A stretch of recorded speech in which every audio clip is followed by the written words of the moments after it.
My role at the Ritz is very much managing all of the food throughout the hotel. That's within the Palm Court, the private dining, our restaurant, room service and bar. We have 65 cooks in total, and that's looking after a 24-hour service 7 days a week. The reason we actually thought about investing in the kitchen was very simple. Over the years, the business had grown to such a degree that we were keep adding bits of equipment on, and it had got rather untidy. That obviously, the more equipment you put in, the hotter it gets.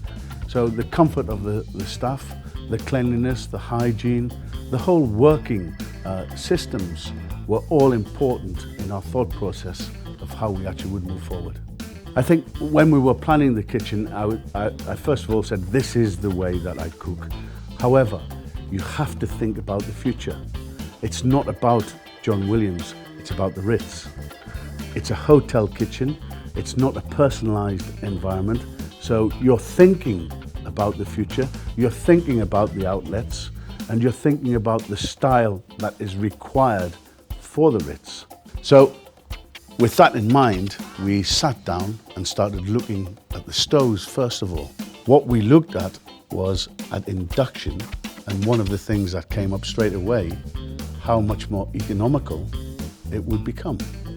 And that was a very important factor. The speed difference between gas, a gas stove or a plaque, to induction is probably 4 times. It's that quick.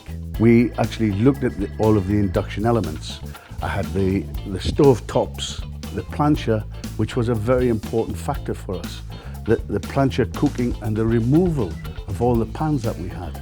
It was incredible the amount of pans that we actually used to use.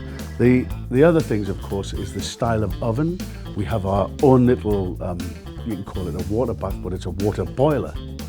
But the changes in temperature become very high to a very rapid boil, right down to about 40 degrees. And if you want to cook at 40 degrees, you can cook at 40 degrees. So it's utilizing that technology which will help us move forward with the way that we really want to move forward. Well, when you're actually thinking of actually building a kitchen, what you're trying to actually make sure is that with the best will in the world, it is the best product that you have out there, and it is actually going to have longevity. If it doesn't have some longevity or something does go wrong, you're desperate to know that you have the trust in that person to say, listen, I've got a little problem here, come and sort it out. And that person does that. And I think, you know, what we've done is formed a partnership with the guys that actually put the kitchen in, and they do that.